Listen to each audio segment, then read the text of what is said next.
के फॉर्म भरे जाने और 18 जून फॉर्म भरने की लास्ट डेट है, मतलब आपको फॉर्म भरने के 20 दिन मिले। इसमें लगभग 2285 पद हैं और ये साथी किससे आई है? ये पेड 2025 से आई है। आप सभी जानते हैं कि यूपीएससी के पास उन सभी स्टूडेंट्स का डाटा है जिन्होंने ग्रेजुएशन की है, जिनकी 21 वर्ष से प्लस आयु है। उनके पास उन सभी लोगों का डाटा है जो मतलब उनका कि किस बच्चे के कितने मार्क्स हैं और हमें कितना गुना। तो वो चाहते तो कट ऑफ वो पहले भी दे सकते थे, लेकिन भगवान ही जाने वो किस मकसद से कट ऑफ को बिल्कुल बाद में, जब बच्चा परेशान। तो ये इवेंट बहुत इंपॉर्टेंट है, इस पर ध्यान दीजिएगा। इसमें कई प्रकार के पद हैं जो अपने आप में बहुत ही एक प्रकार से सम्मानित और जिनके लिए तैयारी करने वाला, चाहे वो पीसीएस अपर की तैयारी करे, इवन यूपीएससी तक की तैयारी करने वाले, जिनका नहीं हो पाता वो सब लोग इसका सपना देखते हैं। मतलब प्रतिष्ठित नौकरी है, कोई ऐसी नौकरी नहीं है। जैसे सहायक कोषागार 548 पद हैं, लेखा परीक्षक 419 है, अमीन नीलामकर्ता मंडी परिषद में 323 है, अधिशासी अधिकारी के इसमें 238। क्योंकि इसमें ओ लेवल भी है तो क्या इसकी जो पैट कट ऑफ है वो अलग आएगी, क्योंकि ओ लेवल तो पैट जिन्होंने दिया होगा उनमें से बहुत कम लोग होंगे, हो सकता है संख्या हजारों में हो। फिर साथ ही आप देखेंगे लिपिक, सह टंकण रोकड़िया, इस प्रकार का जो पद है 229। सहायक चकबंदी अधिकारी जो सबसे इसमें इंपॉर्टेंट पद है, इसमें आप देखोगे 168। सहायक प्रबंधक गैर तकनीकी 137। ये रोडवेज में केंद्र प्रभारी, ये एकमात्र ऐसी वैकेंसी जिसमें 18 से 40, बाकी सब में 21 से 40। आयु इसमें भी स्नातक है। इसके अलावा ये जिला सहायक प्रतिरक्षण अधिकारी जो वैक्सीनेशन वाले होते हैं, इम्यूनाइजेशन करके जो होता है पद, इसमें भी। इसमें इंटरमीडिएट विज्ञान और गणित विषय के साथ, तो ऐसी योग्यता वाले भी बच्चे बहुत कम होंगे, तो क्या इसकी कट ऑफ अलग। वहीं मंडी पर्यवेक्षक, इसमें भी विशेष योग्यता है, इसमें परसेंटेज का भी चक्कर है। तो इस प्रकार से टोटल पद है 2285 पद। अब इसमें जो ये वीडियो बनाने का मकसद है वो ये मकसद है, जैसा कि आप सभी जानते हैं जब लेखपाल की वैकेंसी आई थी तभी आपको पेट से लेकर एक मैंने वीडियो बनाई, उसमें आपको आइडिया देखिए, मैं देखो 55 के आसपास अगर ये इतने इतने गुना बुलाते हैं, तो अगर ये 3-3.5 लाख बच्चे बुलाते हैं तो 55 के आसपास आपका कट ऑफ बनेगी, उसमें कोई दिक्कत नहीं है। अब इसमें भी मैंने आपको एक आइडिया दिया 60 के आसपास अगर है तो भी आपको कोई दिक्कत नहीं है।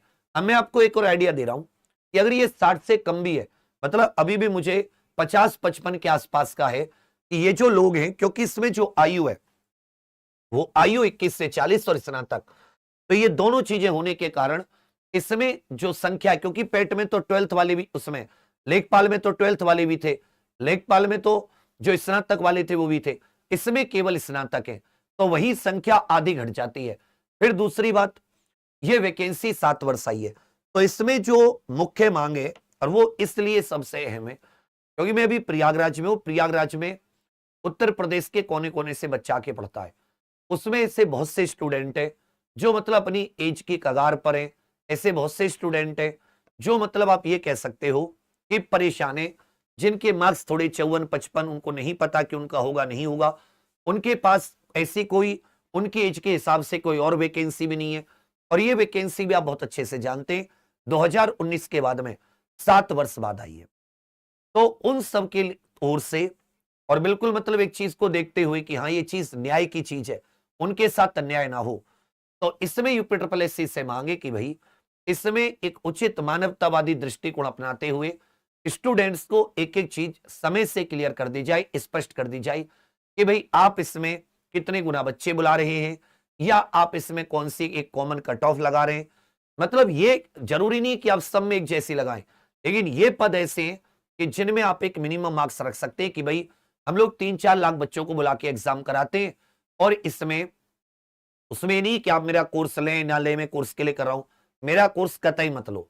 अगर मेरे पास हाथ पैर मेरे ऊपर ईश्वर ने दिए, ऊपर वाले ने, तो मैं अपना खा कमा लूंगा, मुझे कोर्स से कोई इतनी नहीं है, यानी कोर्स के लिए मास्टर।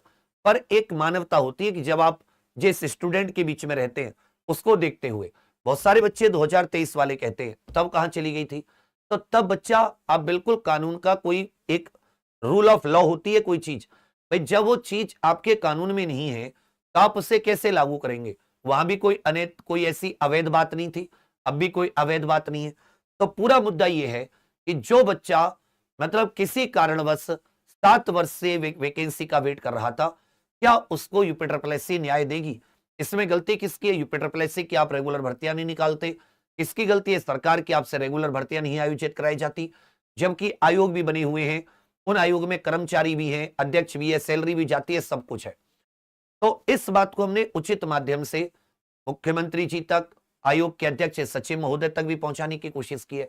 और इसी को लेकर उन सब बच्चों की तरफ से, देखिए मैं एक माध्यम हूं, मैं तो एक आपको आइडिया दे सकता हूं।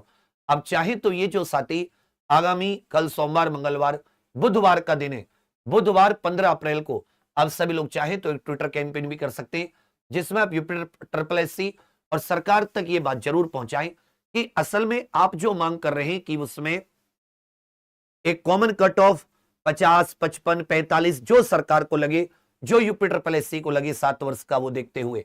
और दूसरी बात, वो स्पष्ट कर दी जाए फॉर्म भरने से पहले ही। आप पहले फॉर्म भरवाएंगे, फिर उसके आधार पर आप देखेंगे। तो इस बार भी अगर आप देखोगे तो फॉर्म मेरे विचार में 5 लाख से ज्यादा नहीं भरे जा रहे इसमें।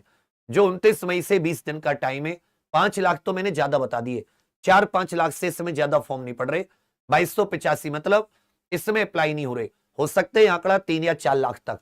तो इसमें मेरे विचार में 1.5 से 2 लाख बच्चे बुलाए जाएंगे।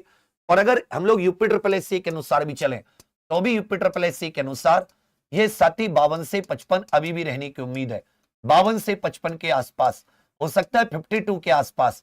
लेकिन अगर ये क्लियर कर देती है यूपीएससी तो उन सभी बच्चों का भला हो जाएगा जो इतने दिनों से इंतजार, क्योंकि आप मतलब उनके साथ भी एक प्रकार का न्याय हो जाएगा। तो ये हमारी तरफ से। बाकी और भी साथी अगर इस बात को उचित समझें, जो भी यूपीएससी के एग्जाम से जुड़े हैं, तो इस बात को उठाएं।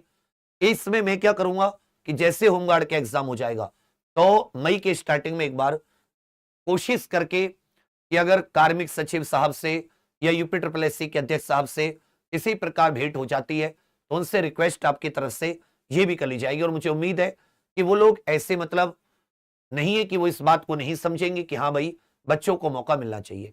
तो जिन लोगों के थोड़े कम मार्क्स हैं वो भी आप इतना मतलब हौसला मत तोड़िए, उतने परेशान मत होइए। हम लोग अपनी पूरी कोशिश करेंगे, अपना पूरा प्रयास करेंगे आपको न्याय दिलाने का, पूरा प्रयास करेंगे आपकी बात बिल्कुल संवैधानिक तरीके से माननीय मुख्यमंत्री जी तक और अध्यक्ष महोदय तक आपकी बात पहुंचाने की। हालांकि थोड़ी देखिए बिना प्रयासों के तो कुछ नहीं मिलता। बाकी बुधवार 15 अप्रैल को ट्विटर कैंपेन कर लेते हैं, सबके सब जितने भी हैं जो भी इसमें शामिल होना चाहे वो सब 2 दिन का वक्त है, अपना अपना से एक दूसरे को इन्फॉर्म कर दीजिएगा।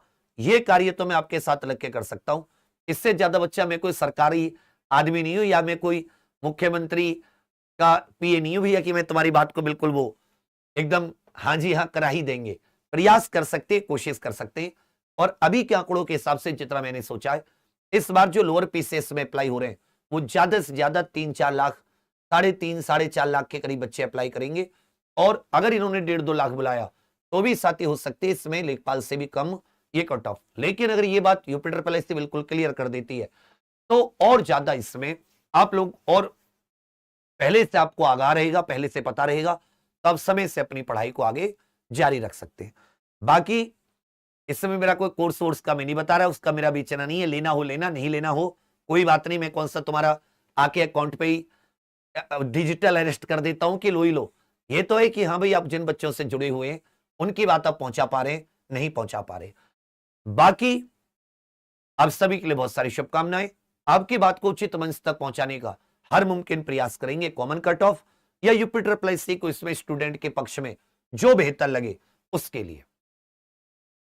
ठीक है, बाकी आप सभी के लिए बहुत सारी शुभकामनाएं। थैंक यू, धन्यवाद।